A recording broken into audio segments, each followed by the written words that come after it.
नमस्कार दोस्तों, जैसा कि आप सभी जानते हैं, मैंने ये यूट्यूब चैनल अभी नया बनाया है। तो अब भी यूट्यूब के ज़्यादा नियमों से मैं परिचित तो नहीं हूँ, पर जितना भी मेरे को जानकारी है उसके बारे में मैं बताता हूँ। अगर किसी प्रकार की त्रुटि हो, गलती हो तो उसके लिए आप मुझे क्षमा करें। आज जैसे कि अभी हम सभी लोग जानते हैं कि अभी सावन का महीना चल रहा है, तो सावन का महीना बहुत भोले शंकर का बहुत ही पुण्य पवित्र महीना माना जाता है। इसमें भगवान शंकर की जब भी हम पूजा करते हैं तो कहा जाता है कि भगवान शंकर को बिल्व पत्र बहुत ही प्रिय हैं, रुचिकर हैं।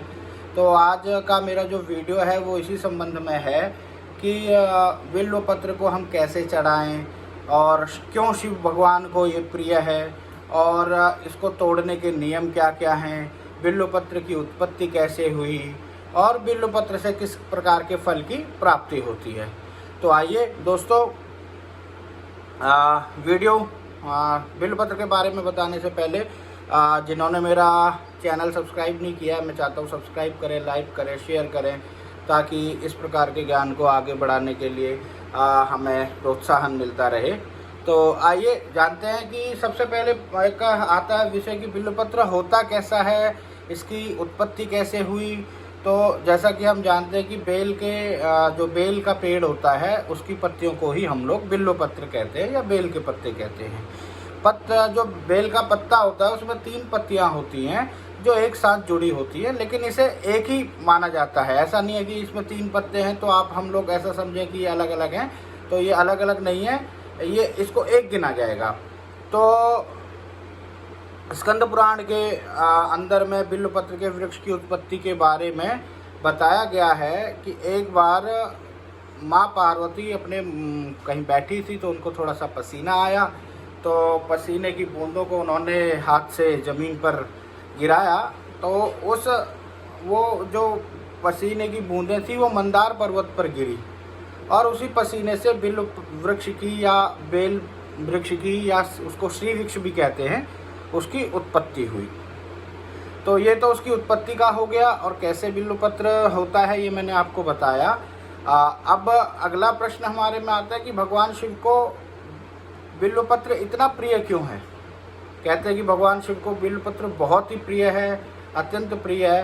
तो दोस्तों, अनेक शास्त्रों में वर्णन आता है बिल्व पक्ष की जड़ों में माँ गिरिजा का, तने में माँ महेश्वरी का और इसकी शाखाओं में माँ दक्षायनी का निवास होता है।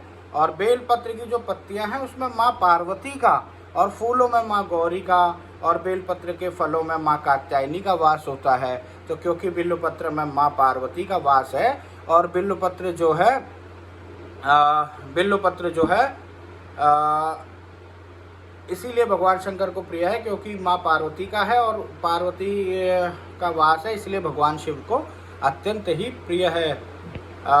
तो दोस्तों, अब अगला प्रश्न हमारे मन में आता है कि क्या हम लोग कैसे इसको कर सकते हैं कि क्या बिल्व पत्र को जब हम तोड़ते हैं तो क्या इसके कुछ नियम हैं, क्या कैसे तोड़ना चाहिए, कब इसे तोड़ना चाहिए, कब नहीं तोड़ना चाहिए, किस प्रकार से भगवान शंकर जी को अर्पण करना चाहिए। तो बताया गया कि जो एक बिल्व पत्र है, जैसा कि मैंने आपको पहले भी बताया कि बिल्व पत्र में 3 पत्तियां होनी चाहिए और उसको एक गिना जाएगा। और विशेषकर हमको ध्यान ये रखना होता है कि पत्तियां जो है कटी फटी ना हो, उनमें किसी प्रकार का छेद ना हो। और मित्रों, कहीं कहीं ऐसा वर्णन आता है कि चतुर्थी, अष्टमी, नवमी, चतुर्दशी, अमावस्या आदि तिथियों में तथा संक्रांति पर सोमवार को बिल्व पत्र तोड़ना नहीं चाहिए। तो बताया गया कि अगर तोड़ना नहीं चाहिए और अगर अब हम सोमवार भगवान शंकर जी का प्रिय दिवस है, अब हमको चढ़ाना है या इन तिथियों में हम किसी प्रकार का भगवान शंकर जी का पूजन कर रहे हैं, अर्चन कर रहे हैं, या हम नित्य भी भगवान शंकर जी को पूजन करते हैं, तो अगर हम इन तिथियों में बिल्व के पत्र को तोड़ेंगे नहीं तो हम भगवान शंकर को कैसे चढ़ा पाएंगे। तो उसके लिए बताया गया कि शास्त्र में आया, अर्पितान्यपि बिल्वानि प्रक्षल्यापि पुनः पुनः शंकरायार्पणीयानि न नवानि यदि क्वचित। अर्थात बिल्व पत्र ना मिल पाने की स्थिति में बिल्वपत्र ना तोड़ पाने की स्थिति में, या जिन तिथियों में मैंने अभी आपको बताया इनमें नहीं तोड़ना चाहिए, तो इन अवसरों पर हमको क्या करना चाहिए। तो इन अवसरों को अगर हमको बिल्वपत्र या तो हम एक दिन पहले से तोड़ लें, और अगर हम नहीं तोड़ पाते हैं और भगवान शंकर जी के हम मंदिर में गए हैं या हम पूजा कर रहे हैं, तो अगर वहाँ पर पहले से चढ़ाए हुए बिल्वपत्र हैं तो उनको धोकर हम लोग बार बार उसको चढ़ाया जा सकता है। ऐसा शास्त्र सम्मत है, शास्त्र में ऐसा विधान है। और बिल्वपत्र को हमेशा, बिल्वपत्र के जब हम देखते हैं ना तो दो साइड होती है, एक तो बिल्वपत्र जिस एक तरफ चिकना होता है, एक तरफ थोड़ा वो होता है। तो जब भी हम भगवान शंकर जी को बिल्वपत्र चढ़ाएंगे तो वो हमेशा चिकनी साइड से चढ़ाएंगे, अर्थात उल्टा करके उसको चढ़ाएंगे।